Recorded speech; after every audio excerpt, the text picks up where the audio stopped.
Hi, everyone, and thank you so much for joining us for this discussion sponsored by the New England Chapter Society Professional Journalists.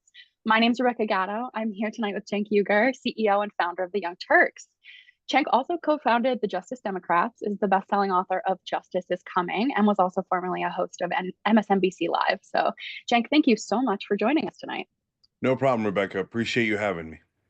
Such a pleasure. So, first, you've had a fascinating career: law, journalism, politics, entrepreneurship, and last year, a book. And I read your book and I loved it. So, you credit your father's story as a defining reason that you're progressive. So, would you mind telling us that story? And does this book sort of build on that legacy? Yeah, so my dad was a very poor farmer in southeastern Turkey near the Syrian border. And uh, in the 1960s in Turkey, there was a program where you can get a free college education if you scored at the top of the exams, about top 15, 20% of the exams. And my dad had his brother come up to him. They had already lost their dad when my dad was 6 months old, so they were just destitute. They didn't even have electricity in their house, and my uncle told him, if you go to college, instead of working super hard on this farm and you work super hard on in school, you'll be able to create this amazing new life. And he basically put the American dream into his head, and my dad ran with that, and he did. He worked super hard in school and wound up going to the top engineering school in Turkey, and then wound up getting his master's here in America. And that, to me, was, well, of course, it was a defining moment in our family, and it turned our entire family around. But also defining moment in terms of my ideology and my principles, because uh, that's what makes me a progressive. If you believe in people and you give them a chance and equality of opportunity, it's amazing what they can accomplish. So I just want everyone else to have that fair chance. I really love that. So we're here with SPJ New England, of course, and you're definitely a media critic, but I'm also curious, do you consider yourself a journalist, and why or why not? Yeah, that's always a hard question. So because I started out as a talk show host, and I viewed that as more entertainment. Yeah, it was about news and it was about politics, but I made no claim to being some sort of investigative journalist, right? But as the years went on, I hate to say this, especially in this room, in this context, I began to realize how broken mainstream media was, and then slowly I started to lose faith in all of the people we call journalists, and so that led me then to realize, no, what we're doing on the show in analyzing the stories and giving context and perspective is actually a form of journalism. And so it might be perspective journalism, but it is, and it turned out to be important, because I think that what the national reporters do is they take their own perspective and they privilege it as objective. Okay. And so when they do that, it becomes an extra bias, and a bias that is so hard to overcome, because they tell you by definition, we're correct and you're incorrect. And so that's very frustrating. So I think Young Turks adding an extra perspective so people can go, oh, wait, I see. Maybe establishment media has this perspective, Young Turks has this perspective. Oh, right, there might be many different perspectives, and one is not necessarily more objective than the other. Yeah, yeah. So the approach really here to bias is disclosure as opposed to denial.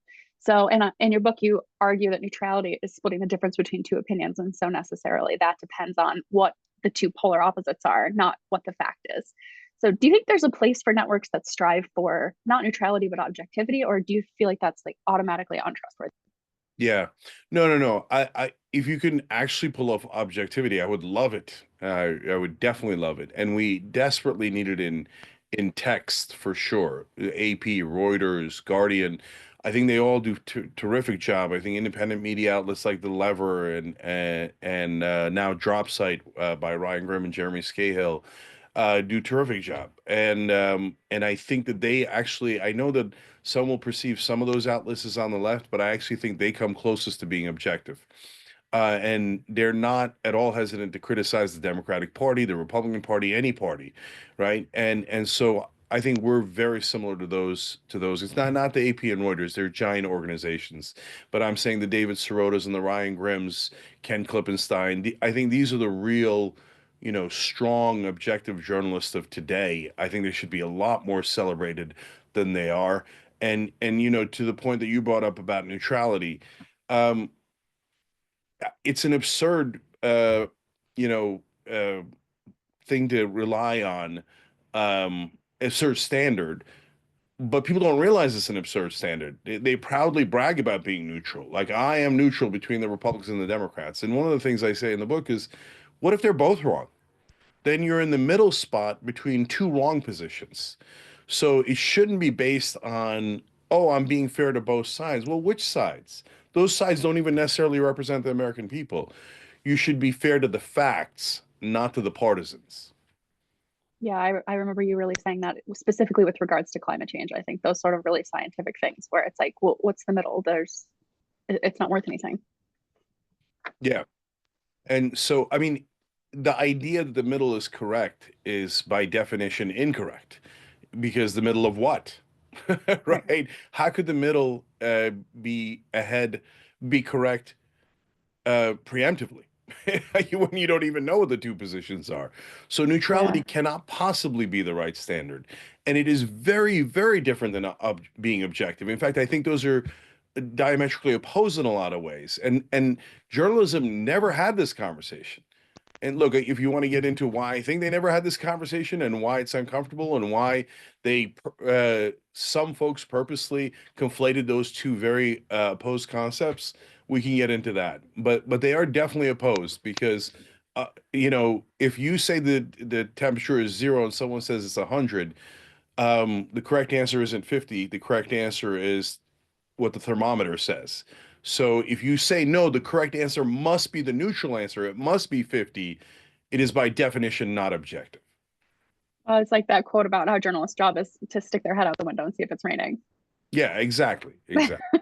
Right. So, and I'm wondering, you said we can get into the why of that. Are we talking sort of like corporate money, advertising money? That's sort of the argument you make in the book. Yeah. Yeah. So look, this is where it gets super uncomfortable. And I hate to do it because I know that folks who work in journalism sometimes take personal offense at it. I had a, Nah, make it uncomfortable. Let's have that conversation. I think it's so interesting. yeah.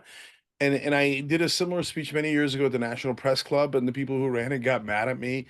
But it isn't about, it's not personal, and I don't think anyone doing it is a bad person or has bad intent. And most of the things that we do are the result of groupthink. And I'm trying to ask journalists to be better than that and to pierce their own bubbles, because it's easy to see other people's bubbles. It's not as easy to see your own bubble. And so the bubble of mainstream media, in my opinion, is that yeah, okay, here we got to go backwards to get to the right answer. Just a real quick history of it. So when television news first comes about, it's actually supposed to be a public service, and that is the exchange that the government does. We give you the public airwaves, and in return, you don't try to make a profit off of news. You don't care about the ratings of news. You do news as a public service. That was the original deal that the government struck with NBC, ABC, and CBS, right?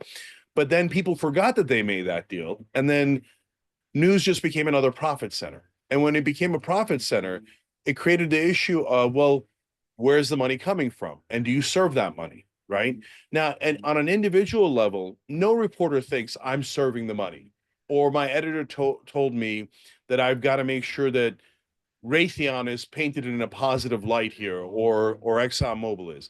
So when we make the critique of mainstream media bias, a lot of reporters shut down and they go, "I don't want to hear it. This is going to be some crackpot theory about how I'm working with Raytheon and Johnson." Right? No, no, no, no. Look, and then those crackpot theories do exist, but this is not that at all. This is just saying that when you have someone at the very top, the owner of a multi-billion-dollar media corporation, who are they going to hire? Are they going to hire people that think very differently than them? Or are they more likely to hire people that think exactly like them? And why? Is it nefarious? No. And I know I run a media company. So do I go I'm on the left wing. Do I go hire tons of right-wing radicals? No, I don't, because I don't agree with them and I don't think that they're going to be helpful, right? So the executives hire people that are similar to them. Now I'm cognizant of that. So I hire a lot of people who don't think exactly like I do. In fact, we make a mess of it all often. And some of those people leave and they say bad things about us and they disagree like crazy. They leave on air. All this madness happens because I know that I purposely opened up the window of thought and opinion and perspective that's allowed on our network, which is TYT. The flagship show is Young Turks, the network's TYT. So Mhm. so when in mainstream media, when those executives started hiring executive producers and then hosts, all of those folks thought just like each other. And that's what created the group thing. And the way the guy at the top thinks is the money's the most important thing. So and I know I was a host on MSNBC. When I mentioned one of our sponsors in a script, I got a call from management. Now they know, hey, we're supposed to pretend to be not care, right? So then we had a giant negotiation over that pretense. And so, since I'm an immovable object, we finally got to a point where we agreed to take the name of the company from the top of the script to the bottom of the script, but I wouldn't take it out of the script. But if you think that those conversations don't happen, you're wrong. They might not have happened with you. That doesn't mean that they don't happen in general. I'll give you one more example. David Schuster is another person who worked on MSNBC, Fox News, and now he's at TYT. And David tells the story of when he did a story for local news in Washington about money in politics, and the editors spiked it. And he went, and this is a local television station, and he asked whoever that was in charge, "What happened here? Did I get something wrong in the story?" And he said, "No, brother, you didn't get anything wrong, and that's the problem." And there's a real story. And he took him out to the newsroom, giant newsroom, and he said, "You see all these guys? What do you think got them their jobs? Money in politics got them their jobs. Because where do you think the money in politics goes? It all goes to buying ads. And where do they buy the ads? They buy them on local news stations. And that's why you're seeing all the people that you see here. If we go criticize the money in politics and call it corruption, well, that's going to be a giant problem. You're going to get half these people fired.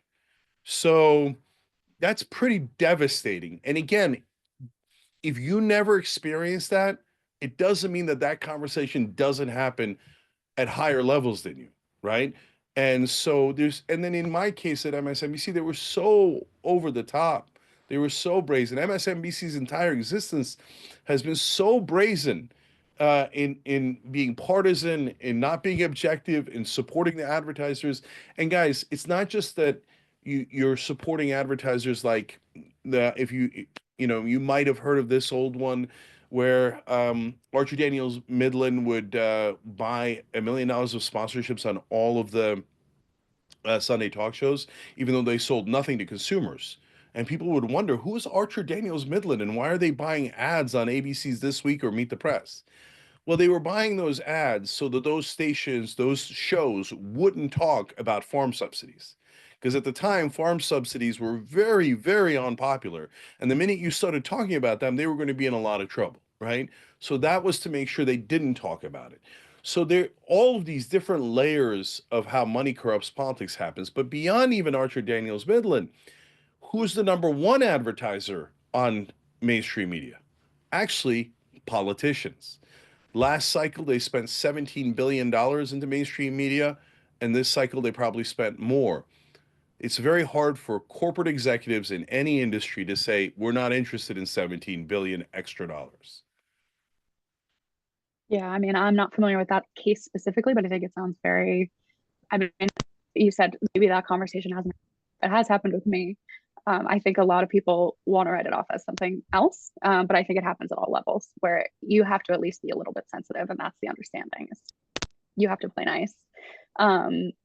So obviously TYT is one of the biggest online news shows in the world, the Young Turks and TYT, the media company. So, and it's also a business.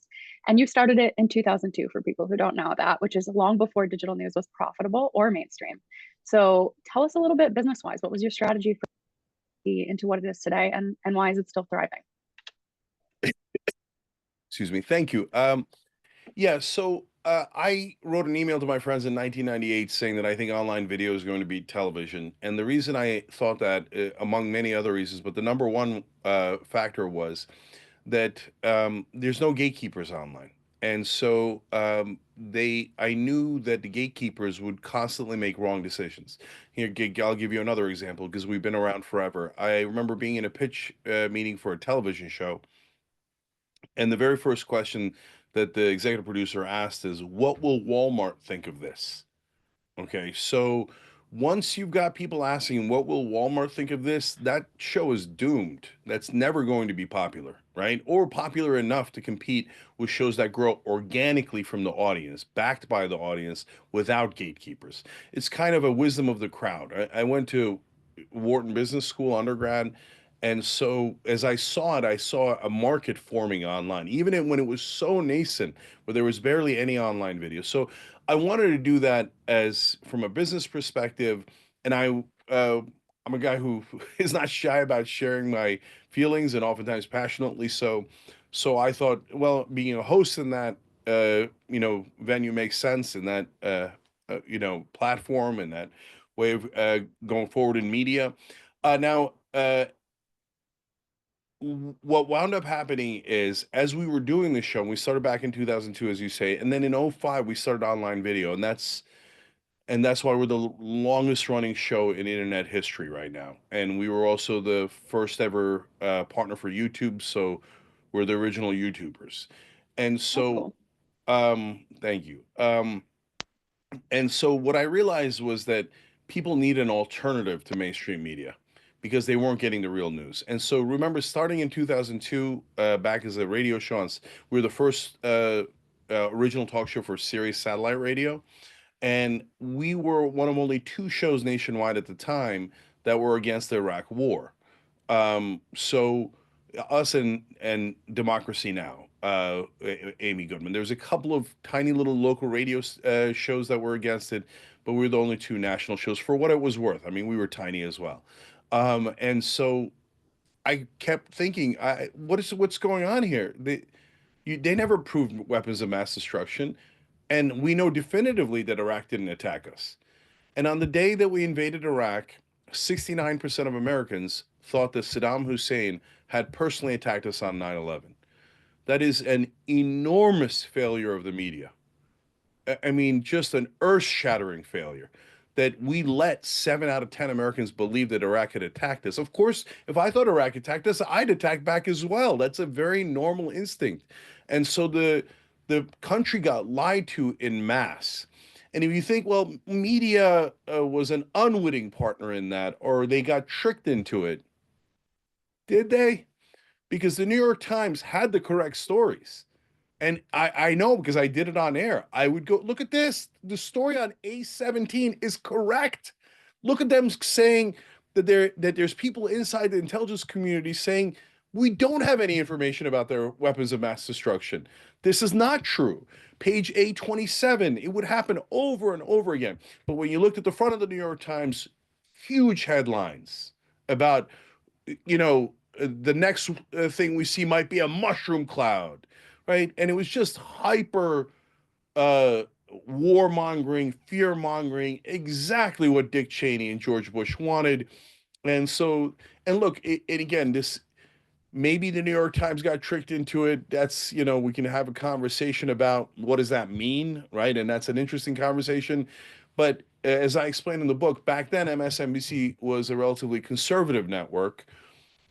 This is while GE still owned it, and GE is a defense contractor as well, and that's where they make a lot more money.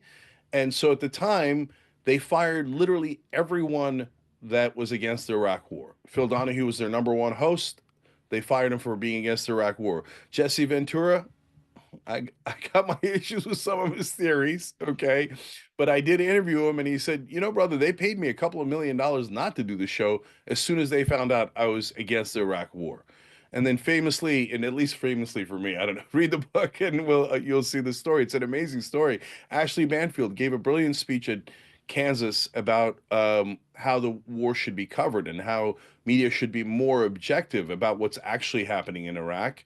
And they perceive that to be anti-war. They they took her off the air, but they didn't let her out of her contract because they didn't want her saying that anywhere on air. And they literally moved her office into a closet. And what I wrote was the closet is the memo. Everybody in the building saw her get moved into a closet, and they got it crystal clear: do not oppose the Iraq War. That was a crazy time to be alive. I still remember people running over Dixie Chick CDs with their trucks. Yep, So yep. crazy. And it was also the But beginning of the 24-hour news cycle, the ticker that goes along the bottom of the screen. It really changed a lot of things. But look at what's happened now. I mean, what's happened now is also amazing, amazing in a completely different direction. Now I'm getting heat from the left for saying, hey, I've talked to right wing hosts and they're actually anti war. And so the right wing becoming anti war is not something I would have predicted in a million years. And so now the right and the left paradigm is beginning to break down. And some now the paradigm is more populist versus establishment.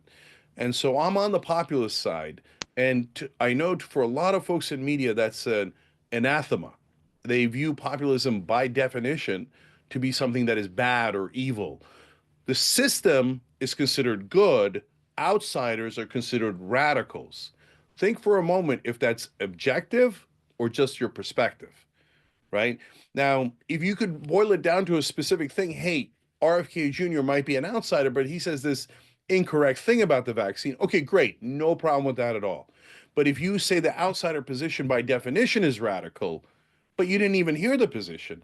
And what if it's Bernie Sanders who says paid family leave? Well, paid family leave, the establishment Democrats and the Republicans, they never passed it. They barely tried to pass it. And they say Joe Manchin, who's opposed to paid family leave, is a moderate. But wait a minute, paid family leave is at 84%. The Bernie Yeah. Sanders position is actually the moderate position, not the radical position. But he is never defined that way in the press. Yeah, the coverage of Bernie Sanders has been an interesting case study. So you have really fascinating and prescient political instincts, and I want to get to that next. But first, I want to ask you a couple things about what it's like to be in this completely new area where your funding for your show is it's nothing like corporate media, and yet there still is a lot of money involved. So you've built this model that blends journalism and entrepreneurship, and I would love to hear a little bit about your approach to a couple challenges. First being you've recently got a big sponsorship deal from Polymarket, which is a cryptocurrency gambling platform. It's partially backed by Peter Thiel's Founders Fund. And critics have sometimes said that this ties you to major GOP donors and people who could potentially have manipulated the markets even. So how do you respond to those concerns? Yeah, it's super easy. So, first of all, the concern that Peter Thiel invested into Polymarket, so therefore it must be evil. Peter Thiel invested into PayPal, but probably all of us at some point used PayPal. He invested into Facebook, but I bet a lot of folks listening have been on Facebook once or twice. So the question isn't who their investors are. The question is, what are they doing? So if they're doing something wrong, okay, then we're having a legitimate conversation, right? So, for example, at some point we got funding from people who were considered very moderate Democrats, more establishment Democrats that support Hillary Clinton, Joe Biden, etc. But did we change our positions at all? No, not 1%, right? So we still supported Bernie Sanders over both of those folks. We didn't change a single policy position. The proof is always in the pudding, right? And yes, I know that the correct way of saying it is the proof of the pudding is in the eating, but I like the other version Oh, better. I didn't know that. So So for Polymarket, there was this great conspiracy theory that, oh, all of these right wingers are putting money onto Trump because Trump is going to cheat, and then later they're going to say, ah, but the Polymarket market said that he was going to win, so he must have actually won. Now that theory breaks down when Trump actually won, and the people who were betting on him, it turns out, were not fake; they were real people, and they won real money.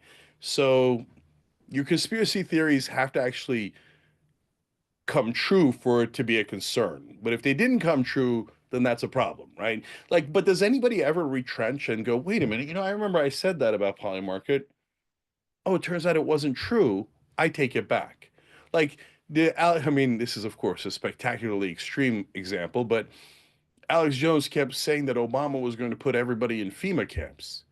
And I keep asking the right wing, are you in a FEMA camp? Like, if you're not, like, did it ever occur to you that maybe that wasn't true after it turned out to be spectacularly untrue? And of course, I can go on with that. But look, guys, the irony of that is we're so careful with our sponsors. We don't take any oil company money. We don't take for-profit colleges. We even think that's too much, and almost all of mainstream media takes both of those things. We don't take defense contractor money, et cetera, et cetera. Usually, we go with companies like Aspiration that are specifically progressive, which Polymarket isn't, right? Polymarket is just a company that I like gambling. It's basically gambling, if I'm being real. And so I don't mind doing ads for things that I actually do in my real life. So I'm good with it. But you know, here I'll give you one last example because it's so important. So politicians have come to us and said, "Can we do ads where you do like a live read and you tell people that I'm the correct candidate?" I'm like, "No way. That's not even close, right?" So we of course won't do that. So if somebody wants to buy an ad, though, Kamala Harris or Donald Trump does, and it's usually done through a YouTube auction place and has nothing to do with us, then I say, yeah, those folks buy any ads they like. That doesn't change anything. But of course, the Kamala Harris team would never buy ads on a show that, especially on the left, that doesn't fully agree with them, and that is what happened, and that turned out great for them. Oh, right, no, they lost. Yeah, that was the whole thing. Um, yeah, no, that's a really an interesting answer. So, because you pride yourself so much on transparency, I'm wondering what specific strategies do you use just to reassure your staff, your viewers, that sponsorships don't affect the integrity of your programming? Because you do use Polymarket a lot as part of your actual. Yeah, I also use Aspiration and their online I don't know if they're technically allowed to be called a bank, but they're an Yeah. online financial institution where you can put your money. Let's put it that way, and they make sure that your money's not in fossil fuels. Well, I agree with that. That's wonderful. So why wouldn't I do a sponsorship for a company I totally agree with and are good guys? Otherwise, you should either look. What we do is either auctions or companies that we agree with or are generally on the right side or that we use, right? So I think that's probably as good a standard as you could have because when you do the auction, it's through third parties and you don't interact with them. On the other Yeah. hand, there's tons of money, tons of people who took millions and millions of dollars from the Kamala Harris team, and then their content was 100% pro Kamala Harris. Yeah. Well, and there's that. There's even if you could truly say there's no conflict, there's the appearance of conflict, and that damages trust with your audience. So, um, I mean, yeah, find a walk. So I'm curious too. You talk about the auction system, which I do think is really interesting. You've built TYT into this powerhouse on platforms, especially YouTube, that's owned by Google, and they've spent more than $11 million lobbying in this year alone. So given all your critique of corporate influence, I'm wondering, like, do you ever feel uncomfortable relying on these kind of platforms, and how do you address that internally and for yourself? Yeah, no, no, everybody does lobbying. Google would be crazy if they didn't do lobbying. That would be, unilateral surrender. In fact, Facebook found that out. That was a really interesting example. Facebook barely spent any money lobbying, and then all of a sudden they got dragged into every congressional hearing. And you all remember all the Zuckerberg hearings and how he had to publicly apologize, etc. Then Facebook wisened up and started spending an extraordinary amount of money in Washington. All of a sudden, nobody's talking about Facebook anymore. Now they're talking about TikTok and round we go. Okay. So, and a lot of mainstream media did stories about YouTube and Facebook, and they're like, oh my God, advertisers had their ads run on these naughty, naughty videos. And that's why no one should advertise on YouTube and Facebook, and they should advertise on this newspaper. Oh, wait, no, we didn't leave. We just left that part out. So CNN did a hatchet job like that. New York Times did several hatchet jobs like that. And never do they acknowledge, oh, these are our competitors. And we're telling you, don't go to new media. Stay with old media. Old media is brand safe. Especially when you're not saying it to consumers, you're literally addressing the article to advertisers. So they use their so-called reporters to go fishing for bad videos and see if they could find ads in them so they could smear their competitors. So I think if Google did unilateral surrender to that, it would be a spectacularly bad idea.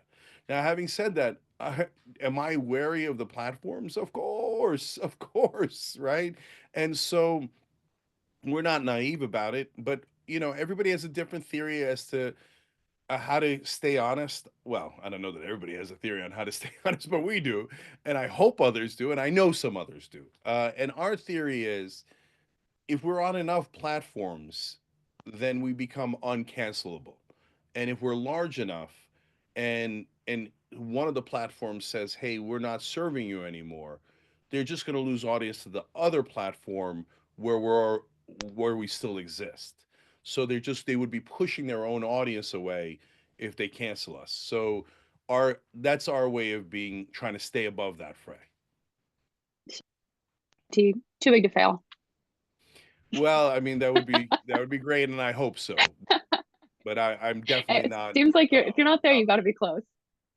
Yeah, I Well, hope so. just to be fair to both sides of the spectrum, you've also have Jeffrey Katzenberg, who's a prominent Democratic fundraiser, and he's been a key backer through venture capital. And to hold your feet to the fire, but I'd really just to get into the discussion of, there's so much cross pollination between political donors. Once your organization gets beyond where you can be viewer supported, what additional steps do you have to take internally to maintain your integrity? Yeah, so in order to set up a network, look, anybody can set up a show. That's really easy. You just turn on the YouTube camera, hope for the best, and then some folks are really talented and get really large, and you could do that on several different platforms and make a really good living. It's very, very difficult, but it's doable, right?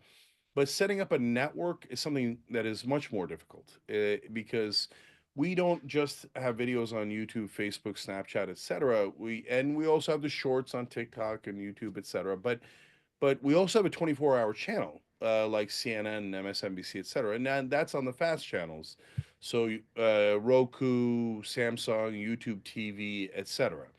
So um, sorry, I lost my train of thought. You had asked about. I was just asking, like, how do you address internally once you get past? Because for a long time you were supported really mostly by, I assume, YouTube ads, but by Oh, also right. your viewers. So Yeah. once you get past that point where you need to bring in additional money from you take you sponsorships, you look at venture Yeah. capital.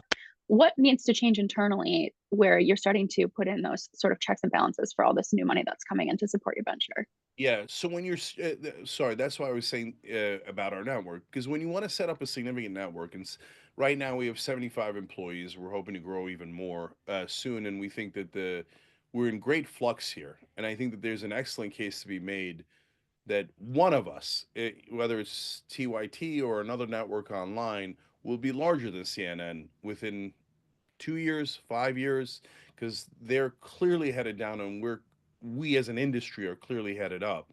So, but if you're going to do that, you need some capital. And so I don't want to take too much capital because then that ties your hands in different ways. And again, we're kind of a pain in the ass. We have a rock solid rule that we will not compromise on, which is whoever invests has no editorial control. And that's not maybe, that's 100%. And so and those folks, as I mentioned, that invested in us before, they have their slightly different political opinions than I do, but that's that, and they knew, uh, that I had those opinions, and they were terrific about it. They never ever brought it up. It never became an issue, but we got past that immediately because we made it so clear in the beginning, right?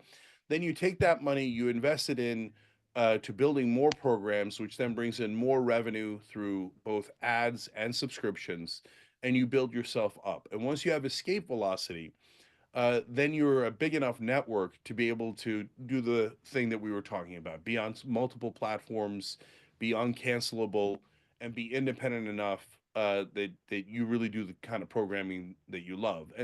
But we're lucky because we did that all throughout. We were able to like thread that needle so that we never had to compromise for money.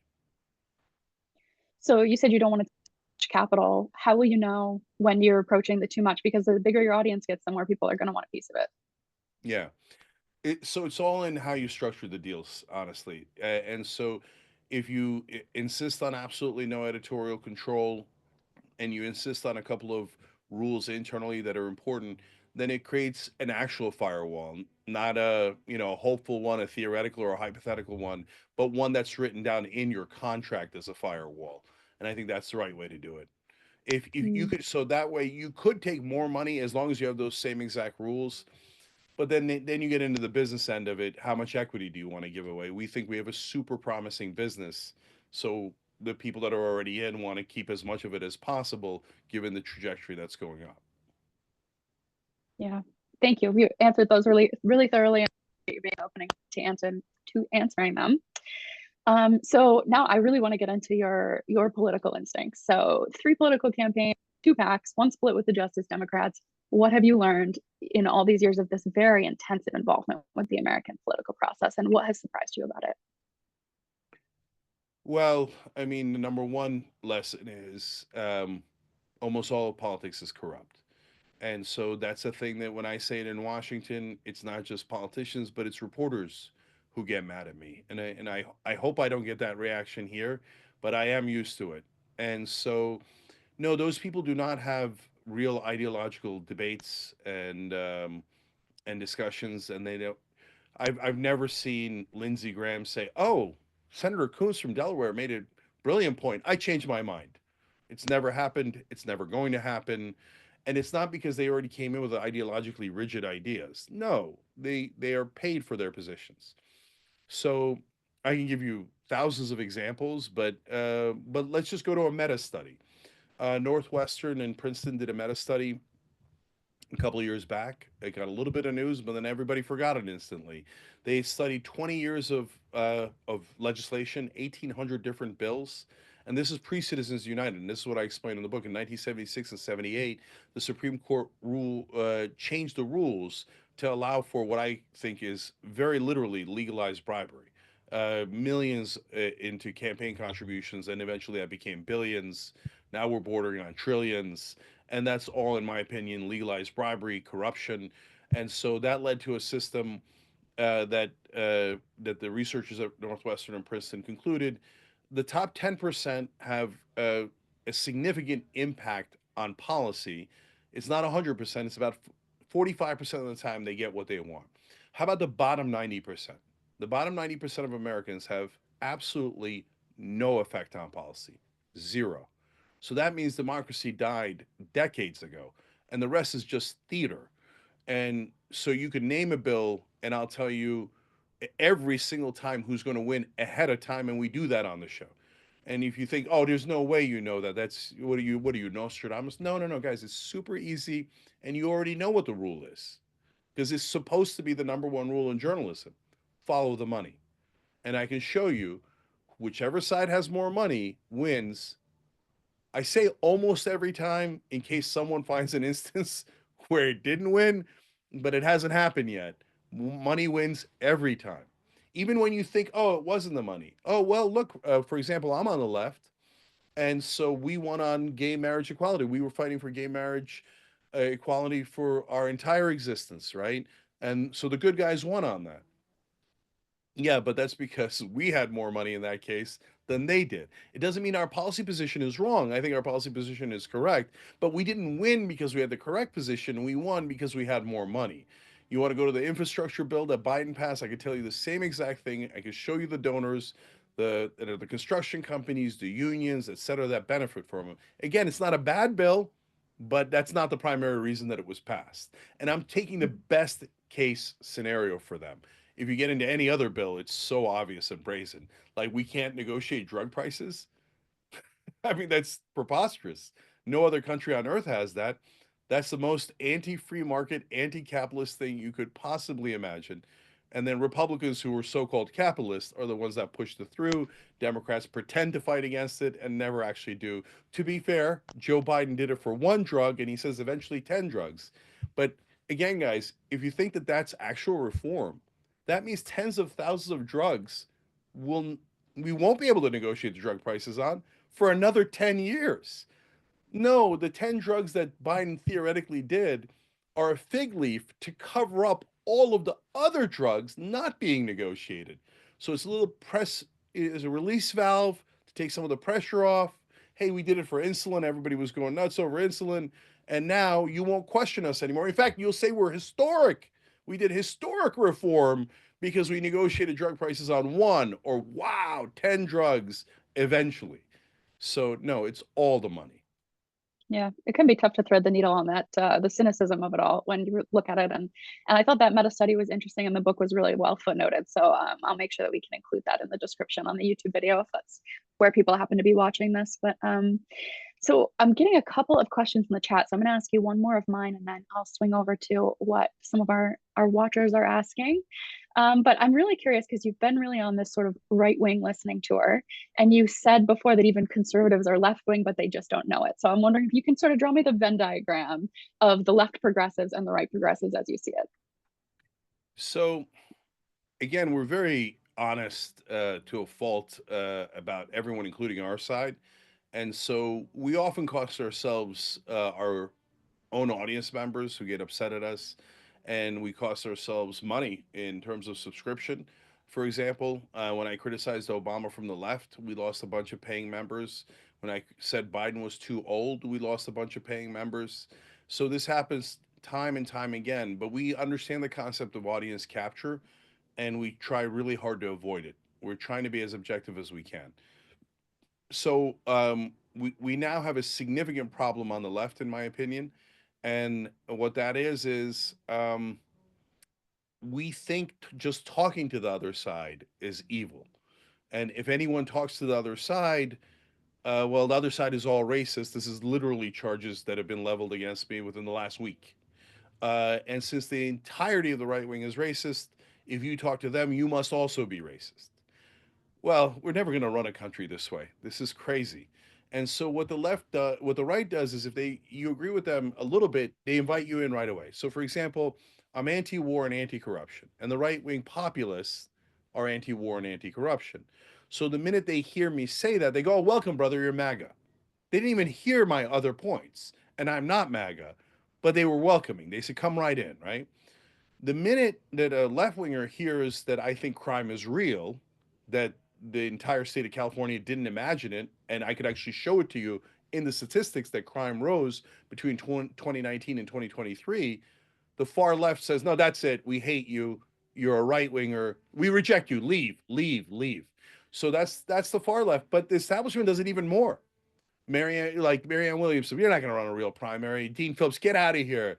Look, I mean, the guy's a U.S. congressman. Why can't he get a debate? What he was taken off the ballot in 3 different states for no reason. Florida just canceled their elections, right? And the minute you disagree with anybody in the establishment, you get canceled. Kamala Harris' team did no ads on the Young Turks, even though we had the most undecided audience probably in the whole country. And they said, we'd rather lose than support a show on the left that won't do propaganda for us. So that's a massive problem for the left. And we've got to get past that. Yeah, I Oh, mean, I think, oh, go ahead. sorry. In terms of what I found to answer your question from the right wing, is that once I got past that and I started talking to the right wing, what I noticed is, do we still disagree on a lot of things? Oh, of course, of course. And so I'll tell you, because I'm actually talking to them, I think I might be among the very, very few people on the left who's bothering to have those conversations. So I can tell you right now, they are going to try to arrest Liz Cheney. They are going to try to arrest Dr. Fauci, and you won't be able to stop them. And they're going to try to cut Social Security. So that's coming from the base, and so they're very wrong on Social Security, and they're going to get some portions of their own base are not going to agree. It's going to be a mess, right? But those things are real because they don't hide their opinions. The right wing doesn't care about political correctness. Whatever they're thinking, they'll just tell you, right?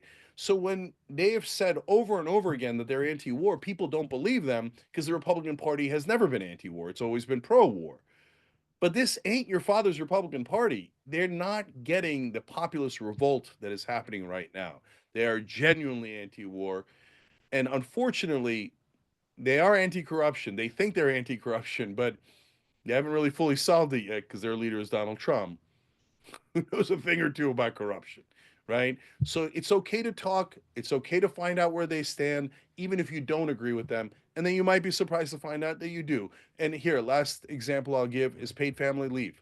You know how I said 84% of Americans agree with it? Well, in that same poll, They say that 74% of Republicans agree with it.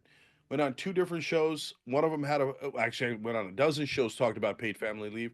Almost all the hosts agreed with me that we should have paid family leave. They're all right wingers and they all agreed. And then on Patrick Bet David's show, they did a live poll of their own audience. And that right wing audience, 75% said yes to paid family leave. Now, does anybody in mainstream media know that the right wing and the left wing and the whole country wants paid family leave? And it's only the corrupt politicians that are blocking it? The same politicians that they call moderate, like Joe Manchin, Kristen Sinema, etc. No, they don't know that because mainstream media is not doing a great job of seeing clearly. Are people out there calling Kristen Cinema moderate? Sure. Oh, that's what they've called her my whole life. I Oh, bet that's you if you went crazy. on right now to any of the major networks and you read a story about Kristen Cinema, at some point they're never going to call her a radical. They're never going to call her an outsider. They're never going to call her any of those things. The thing they are most likely to call her is a moderate. Hmm. It's interesting. I don't watch a lot of television news. I'm very much a print journalist, but I feel like she gets maybe implicitly insulted in the print news, but they're always too restrained to go out and say it that they don't care for her positions. But Right. And it's not about not okay, caring for her position. Like I yeah. do analysis and perspective, so I can say I don't care for her position. But Hmm. what should be noted every single time is, hey, she voted against the $15 minimum wage bill. You remember the famous twirly thumbs down and this, the flashy outfit and all that. Right after that, she went to the National Restaurant Association and collected checks for the vote she did against the average American worker. So if you tell me that her and Manchin collected checks on that day from the National Restaurant Association, as a couple of our reporters did, great, then you did your job because your readers get it. They understand why she might have voted that way.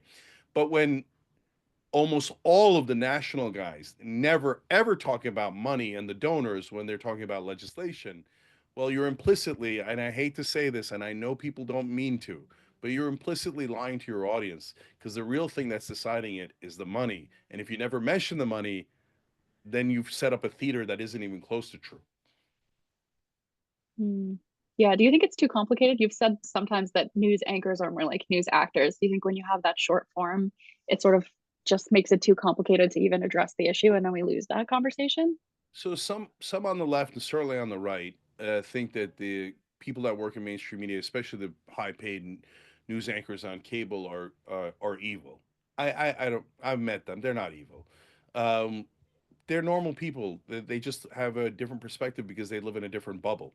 So they don't think that they're doing anything wrong at all. And in fact, they find my what I'm saying outrageous. They're horrified by what I'm saying, and they think I'm a radical, right?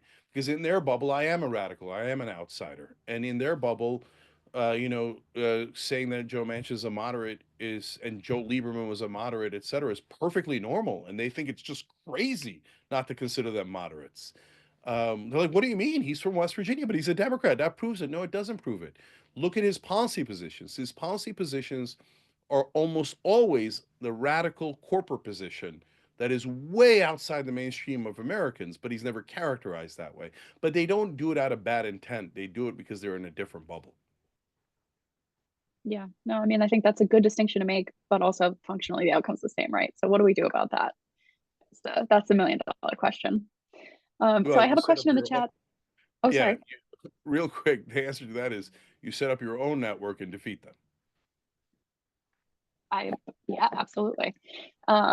So one question that I have here from the chat is, what do you make of President-elect Trump's lawsuit against Iowa pollster Ann Seltzer and his settlement with ABC? And what should mainstream media and all media outlets be bracing for in the second term, in your opinion? I think the lawsuit against Ann Seltzer is, to use a colloquialism, mental. What are we doing here? So the conspiracy theory was Ann Seltzer's rigging that poll so that when Kamala Harris cheats, then they'll be able to say, look, all the polls, including Ann Seltzer's poll, showed her she was winning, so that's why she won. But she didn't cheat and she didn't win and she didn't claim any of those things. So your wild conspiracy theory, if you're a MAGA, was totally and utterly wrong. But of course, no one could ever admit that they're wrong.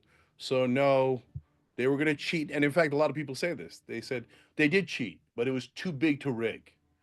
What does that mean? Well, why wasn't it too big to rig last time? It was, in fact, there was more votes last time. That would be even bigger to too bigger to rig, right? So it's absurd. It's absurd. And he's I get it. He's trying to intimidate the press, but I think it's ham-handed. I think that he's a sore winner, and it'll make him more unpopular. If there's anything that, you take as a silver lining from that, nobody look, the people that voted for Donald Trump, they voted based on prices, they voted based on border issues, but based on crime, things that affect their everyday lives. They didn't ask him to go imprison his political opponents, like now they're threatening with Liz Cheney. They didn't ask him to sue pollsters after he won. What's the point, right? So those things are going to make him more unpopular. So, and then in terms of ABC, they betrayed all of us by doing that settlement. It was a travesty, because I know how other corporate executives think. They're going to get scared, and they're going to tell their anchors, "You better be careful." And the anchors are going to clam up, and they're going to be less willing to take on the powerful. Not just Trump. Now, what we have to watch what we say about politicians because they might get offended. No, this is absurd. No, we need to take on politicians as aggressively as possible. This sends the exact wrong message. And they didn't do it because they thought that they had actually done defamation with malice. They settled because they didn't want George Stephanopoulos to do that deposition, and they didn't want to go through discovery because obviously they did other things wrong, and they didn't want people to find out. That $15 million settlement was an absolute outrage. Yeah, there's that appearance of conflict of interest, and just it's unsettling. I was thinking, sort of along those lines of disruption to freedom of the press. I watched you have a conversation with Charlie Kirk at the Republican National Convention, and we were really like agreeing all the way along about money in politics. And then he said, "Well, media coverage is a political contribution, and you can quantify how much it's worth." And so, like, does that keep you up at night? Does that concern you? Well, I mean, it keeps me up at night because so much of the other media is purchased for the purposes of marketing. And so we have to battle all those guys where while the right wing and the left wing take pot shots at an establishment, they all take pot shots at us while they're getting funded by, these different folks who want to push out their marketing. I mean, one's funded by a fracking billionaire, the other one's funded by another billionaire. Now we find out some are funded by the Russians, etc. And then it erodes trust in all of media, and so then people don't know where to get their information. Why do we think QAnon exists? Why do we think that the right wing took a turn where they started to believe the things that no one could possibly rationally believe? Well, that's because they lost trust in media. They said, I know one thing: the people on TV are lying to me. So the minute somebody came along and said, I'll say the opposite of what people on TV say, they said, okay, I guess that must be true. And they went in that wrong direction. And that's because we didn't do our job of being actually objective and delivering the real news to folks. Mm, yeah, interesting. Um, I think there's something to that. So we're a bit short on time. So I want to ask you finally, in your book, you quoted Frederick Douglass, who said, "Power concedes nothing without a demand." And that's really a thread that runs through your work. So for journalists that are watching, what's the one thing you think that we all in the media need to do to hold power accountable at this moment? Yeah, so our job in especially in journalism is to hold the powerful accountable. So if look, I know it's very difficult because you might try to do that, and then your editor might tell you, hey, that's not germane to this story. Or they might have a different reason not to do it. They might give you a different excuse. But remember the old adage: you're supposed to comfort the afflicted and afflict the comfortable. And right now, if we're being honest, in mainstream media, our national journalists, are they afflicting the comfortable or are they comforting the comfortable? And so I know the minute you go to, like, whenever I went to go criticize Nancy Pelosi, for example, I would most often get attacked by not other Democratic politicians, but by reporters and anchors, etc., saying, it's an outrage. How dare you question Nancy Pelosi? But I'm like, guys, When Mitch McConnell takes $1 billion from donors, we all agree he's corrupt. And Nancy Pelosi takes the same $1 billion, and then all of a sudden she's an angel. You sound absurd, absurd. You're supposed to challenge the powerful. You're not supposed to say, I'm only challenging one side. You're supposed to challenge both sides. You're supposed to challenge power and actually look out for the average American. But we've lost track of that. And so when I see the big guys, New York Times, Washington Post, CNN, etc., MSNBC, all I see is them comforting the comfortable and afflicting the afflicted. Yeah, let's give one last example, because I know when I say that people get upset. So I want to give you an example so you know what I'm talking about. It might be a small one, but I think you can begin to understand it. Whenever there is a strike, and you'll see it in the future. So this is not Monday morning quarterback. The article will at some point say, or the news anchor will at some point say, yes, but this strike by the workers could really cost the overall economy. It could snarl supply chains. It could create inflation and hurt really other workers. Wait, why did you say the workers going on strike can do that? Why didn't you frame it as greedy corporate executives who make $20 billion in profit every year refuse to share any of that with the workers, and hence cause a supply chain problem, inflation, and hurt other workers? But it's almost never framed as the executive's problem, the company's problem, the company and the corporation is creating this issue. It's almost always framed as the workers are creating this issue, and they're the ones that are going on strike. Almost the implicit in that sentence that you don't realize you're saying is they're going on strike unfairly and hurting the rest of the workers. No, they're asking for a tiny sliver of what that giant corporation is making. So the framing is everything. Please pay attention to the framing. Yeah, that's great. That's really something to think about always as you're framing. I appreciate that. So, thank you so much for sharing your insights and your experiences with us this evening. It's been such a pleasure. Your perspectives on journalism, on media, the challenges of navigating politics and business. We've got a lot to think about. So, we wish you all the best with TYT and all your goals for the future. All right. I really appreciate it. And it was a pleasure talking to a traditional journalist who didn't yell at me. Thank you so much. I really appreciate it. Okay. Thank you. All right. Yep.